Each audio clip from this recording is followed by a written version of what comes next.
мындай дефлекторду коюш оңой эле экен. Азыр көрсөтүп берем.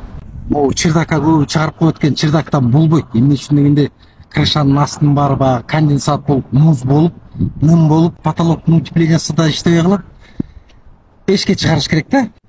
Азыркы заманда вентиляция үйдүн көгөргөнү, үй аба алмашпаганы аябай чоң көйгөй болду. Элдин баары эле үйдү салып алып эле, анан кийин эле вентиляция жок болуп.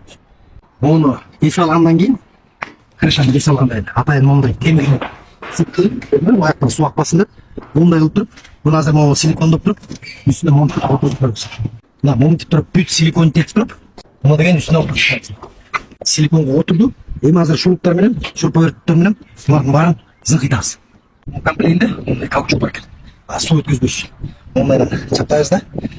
Мынтип басып туруп, азыр булардын баарын шуруп менен кыркып салабыз. Карагылачы. Жөн эле каучук былчып, эми бул деген эме. Бул тышынан суу кирбеш үчүн да зыңкый демек. Мунусун киргизебиз. Азыр муну и үстүнө моянда көрдүңөр, урайын бар экен, шарик. Ошону азыр түзүп туруп, түп-түз кабырганы кылабыз. И четтеринен шуруп менен каптайбыз. Чырдактын ичинен караганда, көрдүңөрбү, дефлектор айланып атат. Мыяктан абанын баарын өйдө сорулуп атат. Эми ар бир комнатадан чыккан жанагы вентиляциянын баарын буяктан чогултуп туруп өйдө чыгарабыз. Дефлектор өзүнөн өзү эле айдап чыгылат. Бул комнаталарды бүт баарын ушуга соединять этебиз. А буну болсо кухнядан өзүнчө кылып койдук. Бул принудительный болуп калат. Моторчик менен айдап чыга берет. Естественный вентиляция менен принудительный вентиляцияны эч качан бир кылбагыла. Бул өзүнчө болуш керек, моторчик менен иштеген. Бул өзүнчө болуш керек.